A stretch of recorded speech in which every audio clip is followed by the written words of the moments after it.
볼 수도 있습니다. Biblical theology 성경신학이란 무엇입니까? is that discipline of Bible interpretation that emphasizes the overarching themes that unite all of Scripture's particulars. 성경신학이란 성경 해석에 있어서 성경의 세세한 내용들을 전체로 통일시킬 수 있는 총괄적 주제들의 강조점을 두는 이런 학문입니다. Biblical theology is not simply asking what truth does this particular passage reveal. 성경신학은 단순하게 이 특정한 어떤 한 본문이 무슨 의미를 가지고 있는가만을 묻는 것이 아닙니다. But how is it related to the whole message of Scripture? 이 구절이 성경의 전체 메시지와 어떻게 연관되어 있는가를 묻는 것입니다. In English we have a saying, 영어에서 이런 속담이 있습니다. every heretic has his verse 모든 이단들도 그들의 나름대로의 구절이 다 있다. because he takes it out of context. 왜냐하면 그들은 문맥에서 그 본문을 문맥 밖으로 본문을 끌어내기 때문이다. Our goal is to keep the verse in context. 우리의 목표란 그 문맥 속으로 들어가는 것입니다. And that means we must see the verse in the context of redemptive revelation. 그 말은 바로 구속적 맥락 전체의 문맥에서 본문을 보는 것을 의미합니다. All of Scripture is to give us hope, said the Apostle Paul. 바울이 말한 것처럼 모든 성경은 우리에게 소망을 주기 위해서 기록되어 있습니다. So I must see in context how this verse gives me hope. 그래서 우리는 이 맥락 속에서 이 본문이 우리에게 어떤 소망을 주는지를 발견해야 합니다. That is the goal of biblical theology. 이것이 바로 성경신학의 목표입니다. The primary thinker on biblical theology in the last century was Geerhardus Voss. 지난 세기에 가장 성경신학에 깊은 사고를 가지신 분은 게랄데스 보스라고 할 수 있습니다. He gave three principles of interpretation. 보스는 세 가지의 원리에 대해서 우리에게 알려주고 있습니다. These are necessary to see the text in its context. 이것은 성경의 본문과 그 문맥에서 볼 때 꼭 필요한 일입니다. The first he called the progressive principle. 첫 번째 원리는 점진적 원리라고 부릅니다. This was his definition. 이것이 그의 Biblical 정의입니다. theology is that branch of exegetical theology, 성경신학은 주경신학의 한 분야입니다.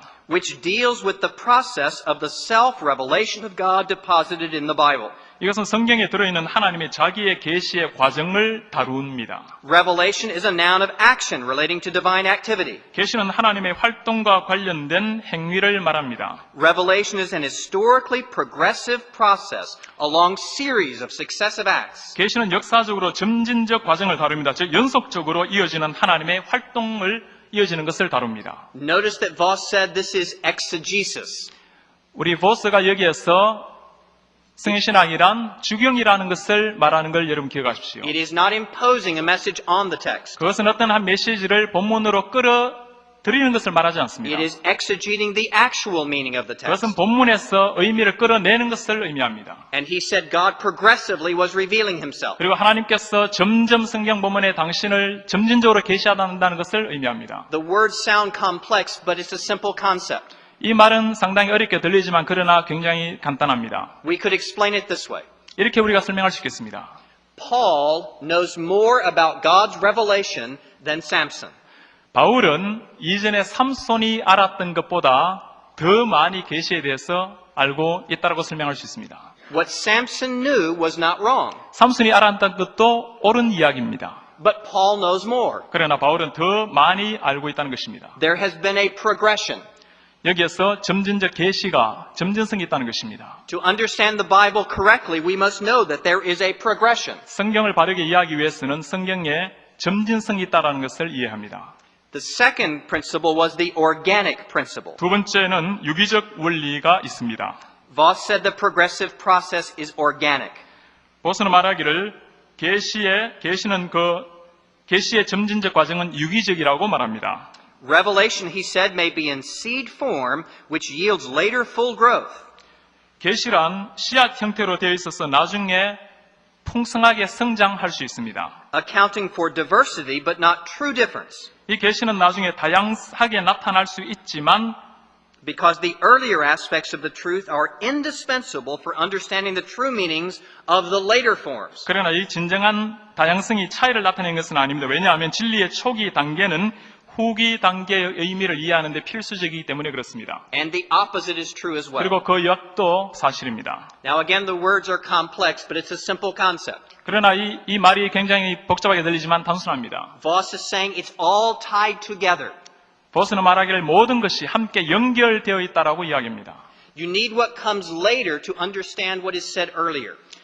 나중에 오는 것을 이해하기 위해서 앞의 것들을 이해해야 합니다. But you need what was said earlier to understand what comes later. 또한 나중에 올 것을 알기 위해서 초기의 것들도 역시 이해해야 합니다. Everything is organically connected. 성경의 모든 것들이 유기적으로 연결되어 있다는 것을 말합니다. Consider how you know the words of Jesus. 예수 그리스도의 말씀을 어떻게 이해하는지 여러분 생각해 보십시오. Jesus said, even as Moses lifted up the serpent in the wilderness, so must the Son of Man be lifted up. 예수께서 말씀하시기를 모세가 광야에서 뱀을 든 것처럼 인자도 들려야 하리라고 말씀했습니다. How do you know what that means? 여러분 이것이 무엇을 의미하는지 어떻게 아십니까? You remember that when the people of God grumbled, they were attacked by poisonous snakes. 여러분 기억하십니까? 사람들이 불평했을 때 그들은 불뱀에 물렸습니다. They wanted help from God. 그들은 하나님으로부터 도움을 요청했습니다. God said to Moses, fashion a serpent of metal. 하나님께서는 모세에게 구리로 만든 뱀을 만들라고 했습니다. Lift it up on a pole. 그리고 장대 높이 달으라고 말씀했습니다. And say to the people, look and you will live. 그리고 사람들의 말하기를 보라 그러면 살리라고 했습니다. If you trust in what God provides, you will live. 네가 만약에 하나님을 신뢰한다면 쳐다봐라 그러면 살 것이다. Now Jesus says, you must look to me and live. 이제 예수께서 말씀하시기를 나를 보라 그러면 살리라. How do we know what he meant? 예수께서 무엇을 의미하는지 우리가 어떻게 알 수 있습니까? Because of what happened in Moses' time. 이미 모세 시대에 일어난 일 때문에 알 수 있는 것입니다. We understand what Jesus said because of how Moses used the brazen serpent. 예수 그리스도의 말을 이해하는 이유가 모세가 이미 불뱀을 장대 구리뱀을 들었기 때문에 이해할 수 있습니다. But we understand more about the brazen serpent because of the way that Jesus used it. 예수님께서 그 사건을 사용하셨기 때문에 그 장대에 들린 뱀을 우리는 더 잘 이해할 수 있는 것입니다. They explain each other.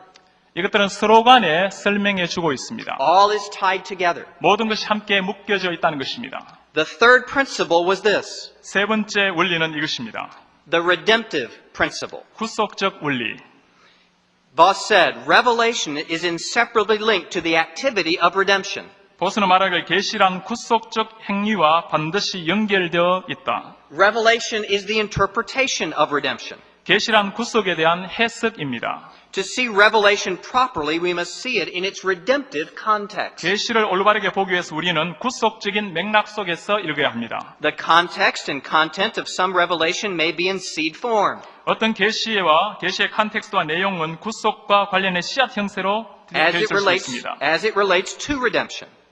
그것이 구속과 연결되어 있듯이. But it is integrally related to the mature message. 그러나 이것은 분명하게 더 풍성한 메시지와 연결되어 있습니다. And is not properly understood or communicated until this relationship is made clear. 이 관계를 명확하게 이해하기까지 우리는 그 두 관계를 이해할 수가 없습니다. So God is progressively revealing His message. 그러므로 하나님께서는 그 말씀을 통해서 점점점 더 밝히 드러내 보이시는 것입니다. He is organically tying together the message.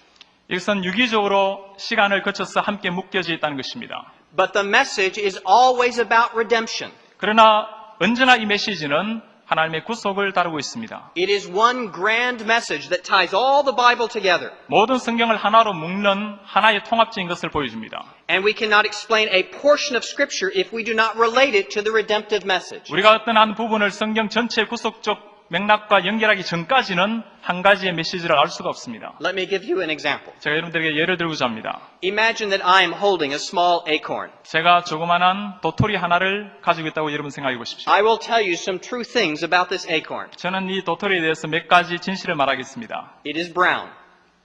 갈색입니다. You find it on the ground. 여러분 땅에서 볼 수 있는 것 아닙니까? Little animals gather it in the fall, 조그만 동물들이 이것을 모읍니다. and they eat it in the winter. 겨울에 그것을 먹기도 합니다. It is smooth on one end and 그것은 rough on the 한편에는 other. 아주 매끌매끌하고 다른 한편은 거치기도 합니다. Now, I have just told you many true things about the acorn. 저는 이 도토리에 대해서 여러 가지 옳은 진실을 이야기했습니다. But do you truly understand what an acorn is? 그러나 아직까지 우리는 이 도토리에 대해서 온전히 알지는 못합니다. I failed to mention something. 여러분들에게는 무엇인가 말하지 않았기 때문입니다. I did not mention the oak tree. 저는 참나무에 대해서 이야기하지 않았습니다. I told you many true things 저는 도토리에 대해서 많은 진실을 말했습니다. about the seed. 이 씨앗에 대해서. But because I never told you about the mature form, you don't understand what the seed is for. 그러나 이 씨앗이 커서 풍성하게 된 그 나무에 대해서 이야기하지 않았습니다. Now I want you to imagine another seed. 저는 여러분들에게 다른 한 씨앗을 상상해 보기를 바랍니다. This seed is the commandment, you shall not steal. 이 씨앗은 십계명이라는 도둑질 하지 말라라는 씨앗입니다. I will tell you many true things about this seed. 저는 이 씨앗에 대해서 여러 가지 올바른 얘기를 할 수 있습니다. It is found in the Ten Commandments. 이것은 십계명에 나옵니다. It was given by Moses. 모세가 준 것입니다. It is repeated by the Apostle Paul.